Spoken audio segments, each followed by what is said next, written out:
எல்லாருக்கும் வணக்கம். Welcome to voice of common people. Voice of common பீப்புள்ன்ற சேனலில் இதுதான் ஃபஸ்ட்டு வீடியோ. இந்த ஃபஸ்ட்டு வீடியோவில் நம்ம தமிழ் பற்றி பேசுகிறோம். ஒன்றுமில்லை, தமிழில் ஒரு சின்ன டாபிக் பற்றி தான் நம்ம கவர் பண்ணுறோம். ஜலன்ற வார்த்தை வந்து தமிழ் வார்த்தை கிடையாது அப்படின்னு என் ஃப்ரெண்டு சொன்னார். இப்போ ஜலன்ற வார்த்தை வந்து தமிழா இல்லையான்னு தான் பார்ப்போம். தமிழ் வந்து ரெண்டு பிரான்ச்சாக பிரியும். ஒன்று வந்து மூலத்தமிழ், இன்னொன்று வந்து தனித்தமிழ்.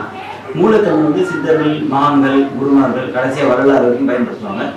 தனித்தமிழ்ன்றது தமிழ் அறிஞர்கள் பயன்படுத்தணும். அதாவது கம்பர்லேருந்து சங்க இலக்கிய புலவர்கள்லாம் பயன்படுத்தணும் வந்து தனித்தமிழ்.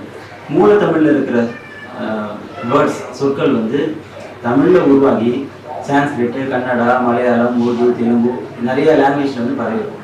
ஆனால் அந்த வேர்டு தமிழ் லாங்குவேஜில் ரிட்டைன் ஆகும், ப்ளஸ் ஒரு லிட்ரேச்சர் எவிடன்ஸை மெயின்டைன் பண்ணும். தனித்தமிழில் இருக்கிற வார்த்தை வந்து ரொம்ப யூனிக்காக இருக்கும். ஃபார் எக்ஸாம்பிள் நகரத்தை பயன்படுத்தி உருவாக்கின நிறையா வார்த்தை தமிழில் மட்டும்தான் இருக்கும், மற்ற எந்த லாங்குவேஜ்லையுமே பார்க்க முடியாது. அப்போது வந்து தமிழ்லேருந்து தான் மற்ற லாங்குவேஜ் உருவாகிருக்குன்ற லிட்ரேச்சர் எவிடன்ஸு தனித்தமிழில் இருக்காது, ஆனால் மூலத்தமிழில் இருக்கும். இப்போ ஜலன்ற வார்த்தை வந்து சான்ஸ்கிரிட் வார்த்தை அப்படின்னு நினச்சிருக்கிறாங்க. பெரும்பான்மையாக தமிழ் ஆர்வம் உள்ளவங்க கூட ஜலன்ற வார்த்தை சான்ஸ்கிரிட் வார்த்தை நினச்சிப்பாங்க. அது எதனாலன்னா மோஸ்ட்டாக பிராமின் கம்யூனிட்டி மட்டுமே ஜலன்ற வார்த்தை பயன்படுத்துறதுனால ஜலம் வந்து சான்ஸ்கிரிட் வேர்டு, அதை நம்ம பயன்படுத்தாததுனால அது சான்ஸ்கிரிட் நம்மளே கன்சிடர் பண்ணிக்கணும். ஆனால் ஜலன்ற வார்த்தை தமிழ் வார்த்தை தான், அது மூலத்தமிழ்லேருந்து உருவாகணும். ஃபார் எக்ஸாம்பிள் பழைய பரம்பரை சித்த வைத்தியர்லாம் பார்த்தீங்கன்னா டாய்லெட்டும் யூரினும் நல்லா போகுதுன்றதுக்கு மழை ஜலம் எப்படி போகுது அப்படின்னு கேட்பாங்க. முன்னாடி இப்போ இருக்கிற சித்த டாக்டர்னால பழைய பரம்பரை சித்த வைத்தியெல்லாம் மழை ஜலம் எப்படி இருக்குன்னு கேட்பாங்க. அது இல்லாமல் பட்டினத்தார் வந்து ஒரு மடமாவது பாடலில் வந்து மழை ஜலன்ற வார்த்தையை பயன்படுத்தியிருப்பாரு.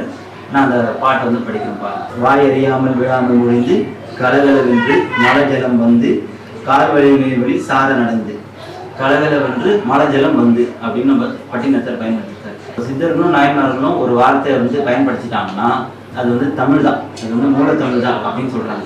இதுக்கு சப்போர்ட்டிவாக பிரிட்டிஷ் ஸ்காலர் சொல்கிறாங்க, ஒரு வார்த்தை அது சித்தர்கள் கடைசியாக வரலாறு வரைக்கும் பயன்படுத்திட்டாங்கன்னா அது வந்து வேர் சொல்லுன்னு சொல்கிறாங்க. அது பிரிட்டிஷ் ஸ்காலர்ஸ் வந்து கிளைம் பண்ணுறாங்க.